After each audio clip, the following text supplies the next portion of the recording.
Shalom, selamat pagi adik-adik sekalian. Apa kabarnya hari Minggu ini? Dengan sukacita kakak-kakak semua berharap kalian semua tetap dalam keadaan yang sehat, tetap semangat ya, meskipun masih dalam kondisi pandemi seperti ini. Baiklah, ibadah hari Minggu Persekutuan Teruna kita Minggu 19 Agustus 2020 akan segera kita mulai. Kita siapkan hati menghadap Tuhan, kita bersaat teduh sejenak.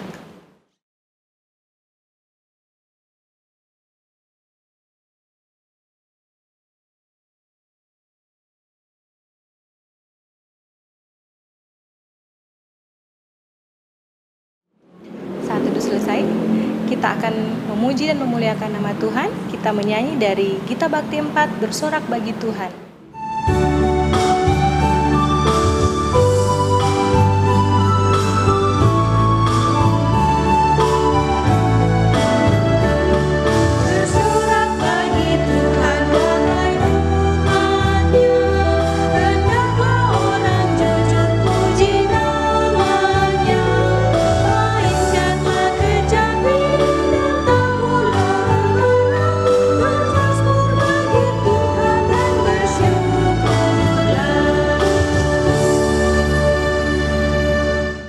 Akan masuk dalam doa pembukaan dan doa mohon bimbingan Roh Kudus. Disiapkan adik dari pembacaan Alkitab kita pada pagi hari ini terambil dari surat Efesus pasal 3. Surat Efesus pasal 3 ayat 1 sampai ayat yang ke-13. Kita biarkan Alkitab kita dalam keadaan terbuka. Kita satukan hati dalam kerendahan hati menghadap Tuhan. Kita berdoa. Puji dan syukur ya Tuhan, kami naikkan kehadirat-Mu yang kudus, karena besar setia Tuhan di tengah-tengah kehidupan kami masih diberi kesempatan, diberi waktu lagi ya Tuhan, untuk memuji dan memuliakan nama-Mu. Terima kasih ya Tuhan, untuk kesempatan yang indah ini. Ibadah hari Minggu Persekutuan Teruna pada pagi hari ini akan kami mulai ya Bapa. Biarlah ibadah ini boleh berjalan sesuai dengan seturut kehendak Tuhan. Sebentar lagi kami akan membaca dan merenungkan sebagian dari berita firman Tuhan. Biarlah apa yang kami boleh baca, kami dengar bersama-sama, kami renungkan ya Tuhan, bisa menjadi kekuatan, pedoman, bisa jadi suluh langkah kami di tengah-tengah kehidupan kami hari lepas hari. Kakak-kakak lain yang akan menyampaikan firman Tuhan, Kak Lady dan Kak Tasya juga Tuhan kiranya memberkati, memberikan hikmat yang daripada Engkau saja ya Bapa, agar apa yang disampaikan sesuai dan seturut dengan kehendak Tuhan saja.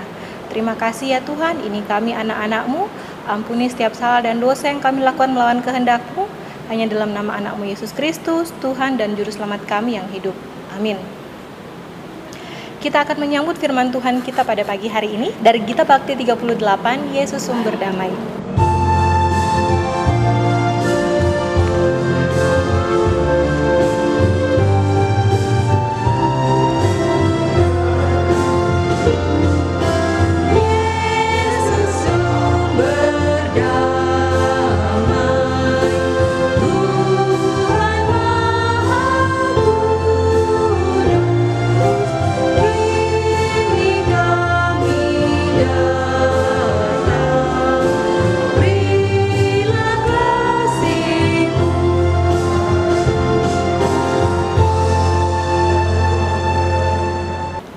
Pembacaan firman Tuhan terambil dari Efesus 3 ayat 1 sampai 13 yang menyatakan, rahasia panggilan orang-orang bukan Yahudi.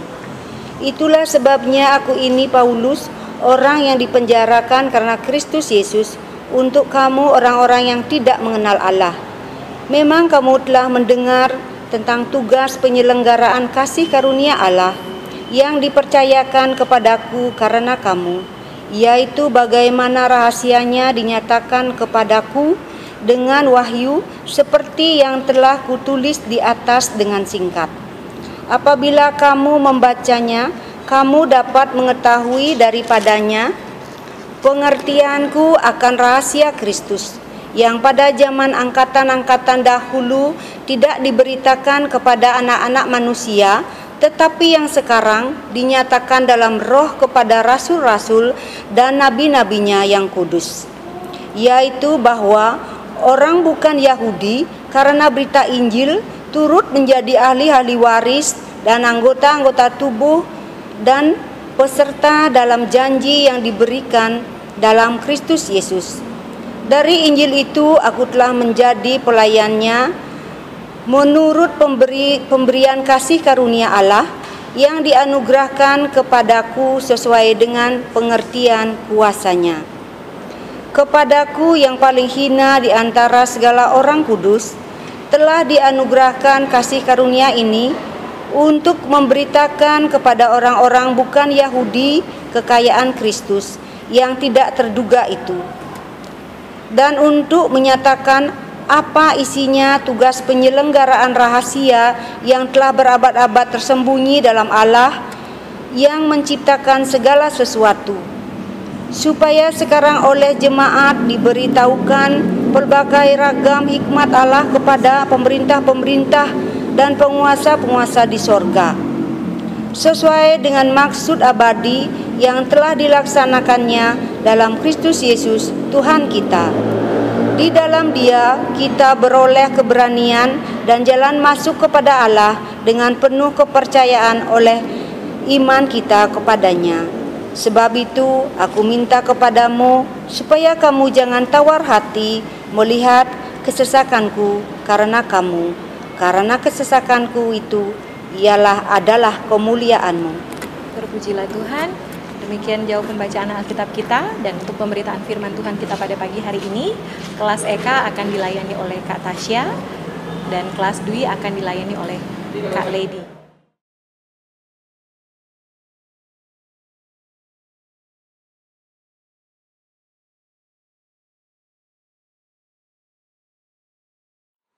Shalom adik-adik, selamat hari Minggu. Apa kabar? Kali ini harap adik-adik begitu luar biasa. Apalagi sekarang ini kita melakukan sesuatu masih di rumah, belajar masih di rumah, bahkan kita mendengarkan firman Tuhan masih secara online adik-adik. Harapan kali ini kita tetap semangat ya. Jangan pernah putus asa walaupun sekarang kita masih menjalani kehidupan new normal ya adik-adik ya. Tetap semangat. Baik adik-adik yang terkasih dalam Tuhan kita Yesus Kristus, tadi kita sudah sama-sama mendengarkan firman Tuhan yang dibacakan oleh Kak Sutarsi dan juga Kak Fitri yang terambil dalam kitab Efesus pasal 1 ayat 1 hingga ayat yang ke-13. Adik-adik yang terkasih, materi pembelajaran kita pada minggu pagi ini yaitu tentang bagaimana kita bersyukur karena dipanggil menjadi saksi karya kasih Kristus yang menyelamatkan. Adik-adik yang terkasih, kalau kita berbicara tentang saksi Kristus, berarti kita ini adalah orang-orang Kristen, karena orang-orang Kristen ini adalah pengikut Kristus. Kita dikatakan sebagai pengikut Kristus, berarti kita sudah menerima keselamatan. Adik-adik yang terkasih, keselamatan itu adalah anugerah terbesar yang diberikan Allah kepada manusia. Kenapa dikatakan anugerah terbesar? Karena di sini Allah sendiri telah mengaruniakan anaknya yang tunggal, yaitu Yesus Kristus, untuk menebus dosa-dosa kita manusia. Adik-adik yang terkasih, apakah keselamatan itu kita peroleh secara cuma-cuma? Tidak adik-adik, ada harga yang harus dibayar mahal. Apa itu? Kali ini undang adik-adik semua, mari kita buka dalam kitab 1 Petrus. Kitab 1 Petrus 1 ayat 1 hingga ayat 18 hingga ayatnya yang ke-19. Kali ini akan bacakan buat kita semua. 1 Petrus pasal 1 ayat 18 hingga ayatnya yang ke-19. Sebab kamu tahu bahwa kamu telah ditebus dari cara hidupmu yang sia-sia, yang kamu warisi dari nenek moyangmu itu, bukan dengan barang yang fana, bukan pula dengan perak atau emas, melainkan dengan darah yang mahal, yaitu darah Kristus yang sama seperti darah anak domba yang tak bernoda dan tak bercacat.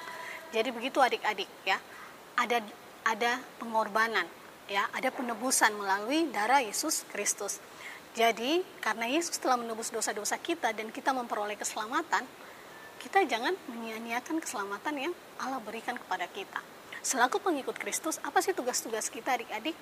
Ya kita harus melakukan apa yang Tuhan kehendaki dalam kehidupan kita. Ya, itu ada 10 hukum ya. Jangan mencuri ya. Hormati ayahmu dan ibumu. Hormati Tuhan Allahmu ya. Jangan mengucapkan saksi dosa tentang sesamamu manusia dan sisa yang berikutnya. Adik-adik yang terkasih dalam Tuhan kita Yesus Kristus, itu pula yang terjadi dalam kehidupan Rasul Paulus. Adik-adik, Rasul Paulus ya adalah salah seorang tokoh terbesar yang ada dalam kitab Perjanjian Baru. Ya, pelayanannya dalam memberitakan Injil itu sudah tidak perlu kita ragukan lagi. Ya, walaupun dalam keadaan dia disiksa, dianiaya, ya, dalam penjara sekalipun, dia tetap menjadi motivator, dia tetap memberitakan kabar keselamatan Allah, dia tetap menguatkan orang-orang pengikut Tuhan yang selalu mengandalkan dia, ya. Itu pun yang Tuhan inginkan dalam kehidupan kita, adik-adik. Nah, adik-adik yang terkasih dalam Tuhan kita Yesus Kristus, dalam firman Tuhan yang kita baca ada hal-hal yang menarik, ya. Dalam perikop pembacaan kita di sini, rahasia panggilan orang-orang bukan Yahudi, ya. Bisa dikatakan pada zaman Perjanjian Lama, adik-adik, ya, orang-orang pengikut Kristus hanyalah orang-orang Israel atau bisa dibilang adalah orang-orang Yahudi. Tapi dalam Perjanjian Baru, adik-adik, Tuhan Yesus datang untuk apa? Untuk menebus dosa semua umat manusia. Bukan orang Yahudi saja, adik-adik, bukan bangsa Israel saja, tapi dosa semua manusia, ya.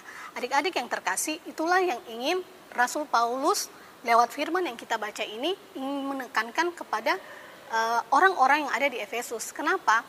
Adik-adik yang terkasih, orang-orang yang di Efesus ini mereka bukan orang-orang Yahudi, adik-adik. Mereka adalah orang-orang Yunani, ya. Dengan kata lain, mereka bukan bangsa Israel. Mereka adalah orang-orang dari bangsa-bangsa lain. Kalau kita lihat adik-adik, saat Tuhan Yesus, ya, pada saat Tuhan Yesus ingin naik ke surga, ada satu perintah buat murid-muridnya, ya. Apa itu? Tuhan Yesus bilang apa? Pergilah dan jadikanlah semua bangsa muridku. Tuhan Yesus tidak berkata bahwa jadikanlah saja bangsa muridku orang Israel, bangsa Israel, atau mungkin bangsa Asia, atau bangsa-bangsa yang lain. Tidak. Tapi Tuhan Yesus berkata, jadikanlah semua bangsa muridku dan baptiskanlah mereka dalam nama Bapa, Putra, dan Roh Kudus. Inilah adik-adik yang ingin Rasul Paulus katakan kepada jemaat yang ada di Efesus, ya. Bahwa pekabaran Injil, bahwa keselamatan itu bukan saja terpusat atau bukan saja milik orang Yahudi, tetapi juga orang yang bukan Yahudi, ya, bangsa-bangsa lain, ya. Ada hal yang menarik adik-adik dalam firman Tuhan yang kita baca di sini. Ada 3 ayat, ya, yang mana dikatakan tentang rahasia Tuhan, adik-adik. Kalau dibacakan ada ayatnya yang ketiga, keempat, dan juga yang ke-9. Kalau dibaca buat kita semua, ayat yang ketiga, yaitu bagaimana rahasianya dinyatakan kepadaku dengan wahyu seperti yang telah kutulis di atas dengan singkat. Apabila kamu membacanya, kamu dapat mengetahui daripadanya pengertian akan rahasia Kristus. Ayat yang ke-9, dan untuk menyatakan apa isinya tugas penyelenggaraan rahasia yang telah berabad-abad tersembunyi dalam Allah yang telah menciptakan segala sesuatu. Ternyata adik-adik ada rahasia yang tidak pernah dikatakan oleh nenek moyang kita sebelumnya, yaitu apa adik-adik? Bahwa semua bangsa, ya, bukan saja orang Yahudi, ya, semua bangsa dalam pengabaran Injil Kristus bisa mengambil bagian dalam menjadi ahli waris Allah, ya, dan juga menjadi anggota tubuh Kristus, yaitu kita sekarang ini yang berada di gereja dan juga menjadi peserta, ya, mengambil bagian dalam kabaran penginjilan Tuhan. Adik-adik yang terkasih dalam Tuhan kita Yesus Kristus, ternyata ada banyak hal luar biasa, ya, yang ingin dikatakan oleh Rasul Paulus kepada jemaat yang ada di Efesus, ya. Jangan pernah gentar hati, ya. Kalau kita lihat adik-adik latar belakang kenapa Rasul Paulus menulis surat ini, ya. Kalau kita lihat dia ada dalam penjara, adik-adik. Dalam pasal 1 dikatakan, itulah sebabnya aku ini Paulus, orang yang dipenjarakan karena Kristus, ya. Aku ini Paulus, orang yang dipenjarakan karena Kristus Yesus untuk kamu orang-orang yang tidak mengenal Allah, ya. Maksudnya begini adik-adik, di situ Rasul Paulus tidak bilang aku ini Rasul Paulus tidak berkata bahwa aku ini Paulus, orang yang dipenjara karena Kaisar Nero. Karena pada saat ini Paulus itu berada dalam kekuasaan atau dalam penjara karena dalam pemerintahan Kaisar Nero, ya, pada saat itu. Kenapa Rasul Paulus berkata bahwa aku ini Paulus, orang yang dipenjarakan karena Kristus Yesus? Karena Rasul Paulus menganggap bahwa semua yang terjadi dalam kehidupan dia itu adalah Allah saja yang berdaulat dalam kehidupan dia, ya. Mau dia susah, mau dia senang, mau dia masuk penjara, itu semua karena izin dari Kristus Yesus, adik-adik. Untuk apa? Nah, di sini dikatakan untuk kamu orang-orang yang tidak mengenal Allah. Jadi di sini adik-adik sebagai saksi Kristus, ya, dalam hal ini adalah Rasul Paulus, dia ingin mengatakan kepada orang-orang yang ada di Efesus bahwa saya ada di penjara ini itu semua karena kalian, ya. Karena kalian yang belum mengenal Allah. Saya ingin mengatakan tentang pengabaran Injil Allah ya, bahwa pengabaran Injil Allah, kasih karunia Allah, keselamatan dari Allah itu berlaku adik-adik bagi semua orang ya. Jadi ingat, bukan bagi orang Yahudi saja, tapi juga orang-orang yang non-Yahudi. Nah, disinilah Rasul Paulus mau bilang kepada orang-orang yang ada di Efesus ya, bahwa jangan pernah tawar hati. Adik-adik, kalau kita sudah hidup dalam Kristus, kita memperoleh keselamatan dari Kristus, nah, apa yang akan kita dapatkan ya?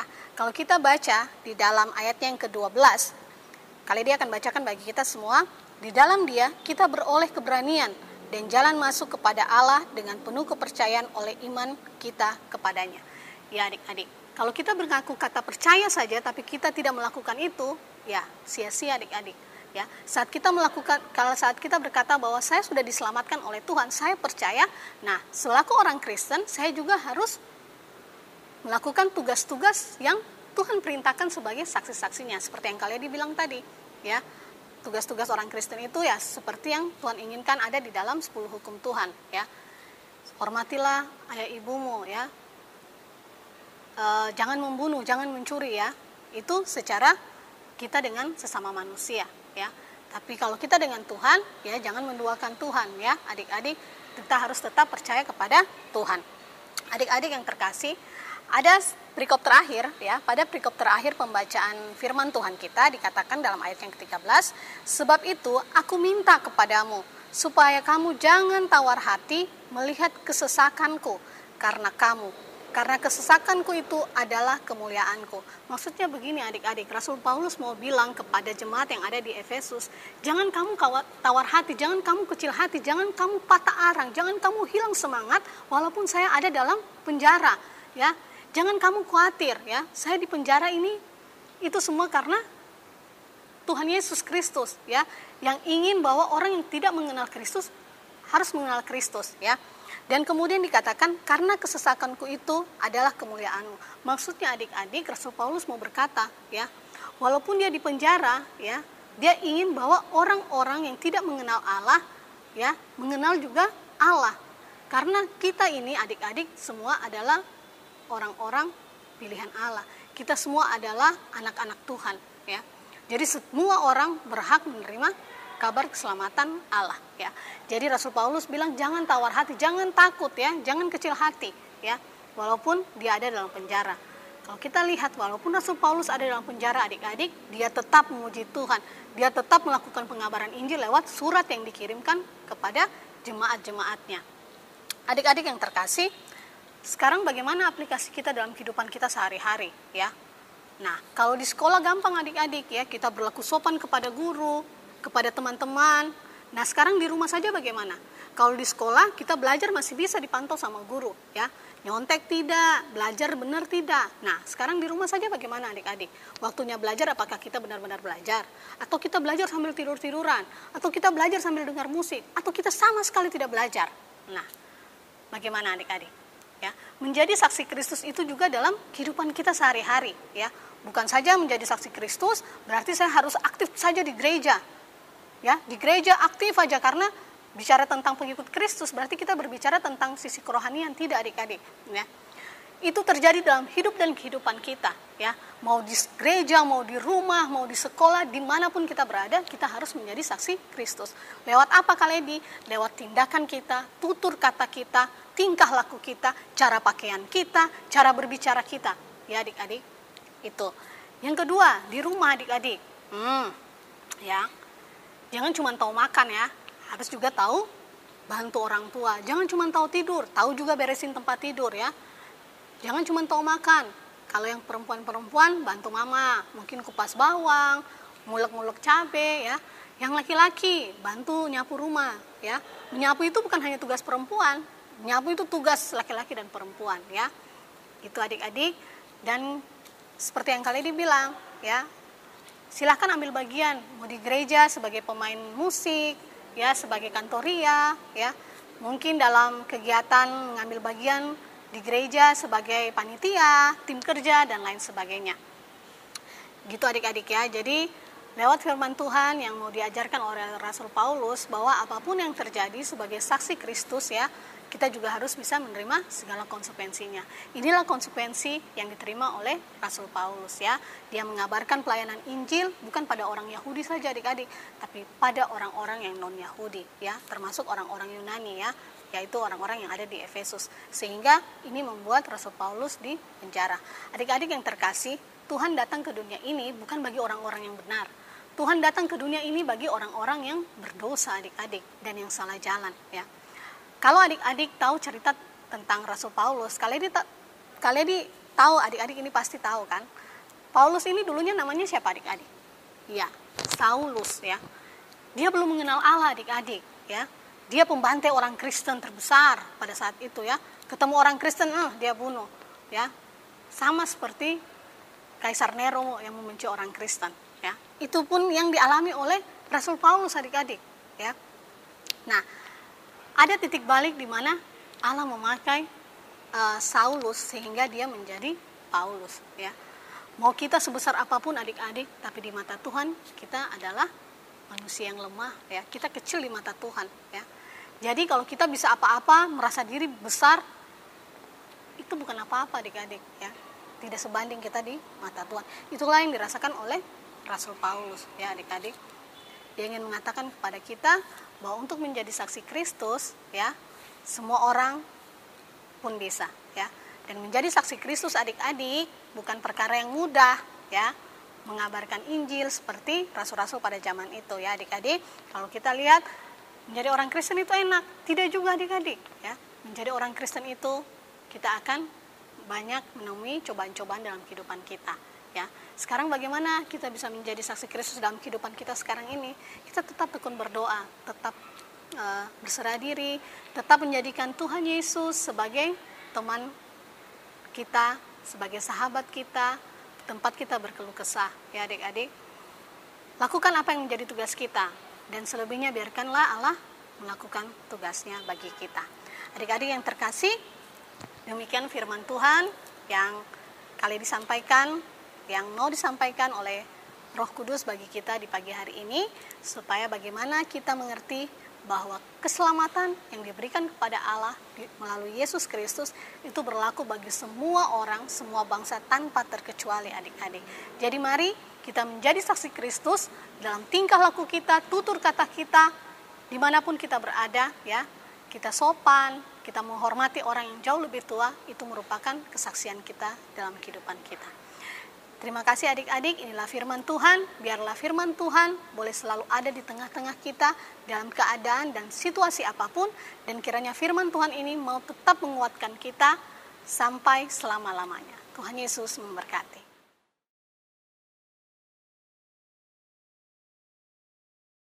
Kita akan merespon firman Tuhan kita pada pagi hari ini.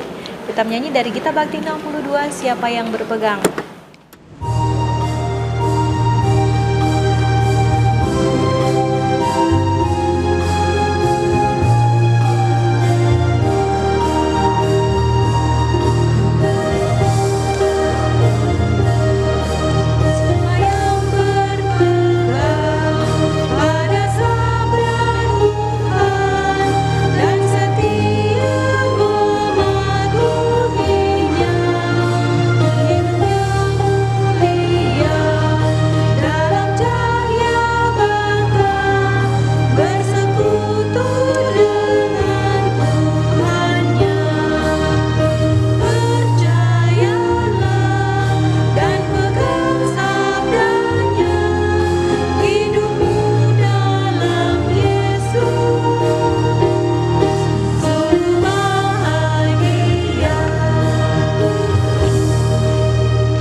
Kita akan masuk dalam doa syafaat. Doa syafaat kita pada hari ini akan dipimpin oleh Kak Lady Salindiha.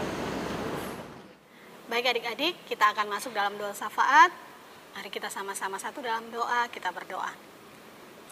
Ya Tuhan Allah Bapa kami yang ada dalam kerajaan surga, kami yakin dan percaya apabila kami boleh ada dan Tuhan perkenankan kami sampai dengan saat ini, itu semua bukan karena kuat dan hebat kami, tapi semua karena kasih dan penyertaan Tuhan.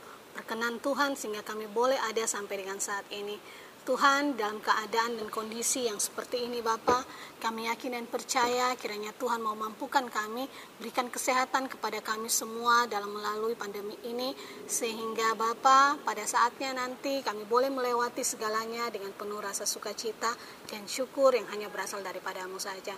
Di pagi hari ini Bapa, kami mau berdoa buat firman yang boleh kami dengar bersama-sama. Terima kasih Bapa, kiranya kami boleh menjadi saksi-saksi Kristus dimanapun kami berada, lewat tindakan, tutur kata kami dimanapun kami berada, sehingga lewat kami Bapa, orang-orang boleh melihat kasih Kristus dalam hidup dan kehidupan kami hari lepas hari. Bapa yang baik, di saat ini juga kami mau berdoa buat adik-adik klien kekasih kami, dimanapun mereka berada, mereka yang sedang menyimak firman Tuhan yang sudah kami sampaikan kepada mereka. Bapa yang baik, berkati mereka dalam studi mereka, dalam keluarga mereka. Tuhan berkati mereka sehingga mereka boleh menjadi anak-anak yang cakap, anak-anak yang baik, dan bisa menjadi saksi-saksi Kristus generasi masa kini yang bisa menyatakan kasih dan kemuliaan Tuhan di tengah-tengah masyarakat dimanapun mereka berada. Terima kasih Bapa, berkatilah kami juga selaku kakak-kakak layan, sehingga kami boleh menjadi pelayan-pelayan yang selalu memberikan yang terbaik demi hormat dan kemuliaan bagi nama-Mu saja.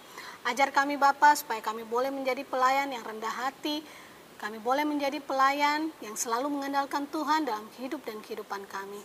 Terima kasih Bapa di surga, inilah doa dan permohonan kami yang kami panjatkan hanya dalam nama Putra-Mu Tuhan kami Yesus Kristus, yang telah mengajarkan kami berdoa bersama-sama.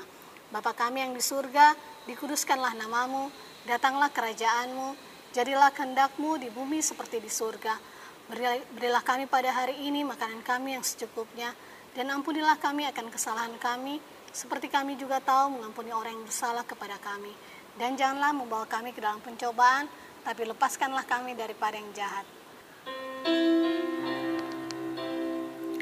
Karena Engkaulah yang empunya kerajaan dan kuasa dan kemuliaan sampai selama-lamanya. Amin. Baiklah adik-adik, kita masuk di penghujung ibadah kita pada pagi hari ini. Kita masuk dalam amanat pengudusan.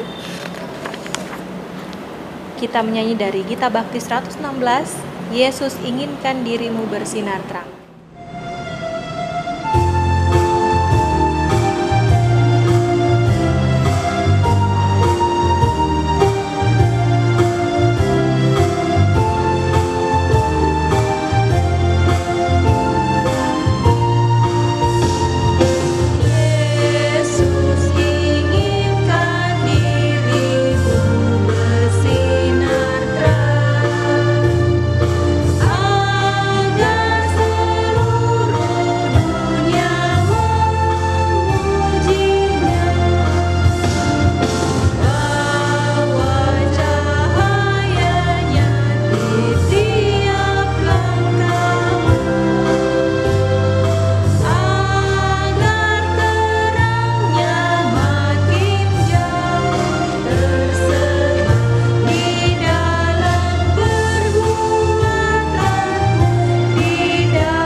Berkat kita pada pagi hari ini akan disampaikan oleh Kak Tasya.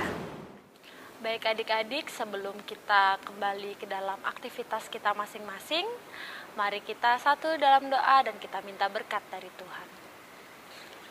Bapa yang baik, Bapa yang memberikan kami anugerah dan keselamatan dalam hidup ini, kami mengucap syukur Bapa untuk firman Tuhan dan kesempatan kami boleh memuji dan mendengarkan firman-Mu di ibadah hari Minggu Persekutuan Teruna pada pagi hari ini.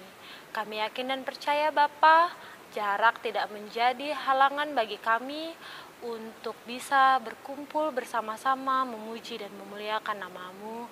Sebentar lagi Bapa, kami akan kembali ke dalam aktivitas kami masing-masing. Biarlah Bapa, Engkau berkati adik-adik kami dalam setiap kegiatannya. Engkau berkati adik-adik kami dalam aktivitasnya di sekolah dan juga di lingkungan sosialnya Bapa. Engkau berkati adik-adik kami dan keluarganya. Engkau berkati masa depan adik-adik kami. Biarlah berkat Tuhan selalu melimpah atas kehidupan adik-adik kami, mulai dari hari ini, esok, hingga selama-lamanya.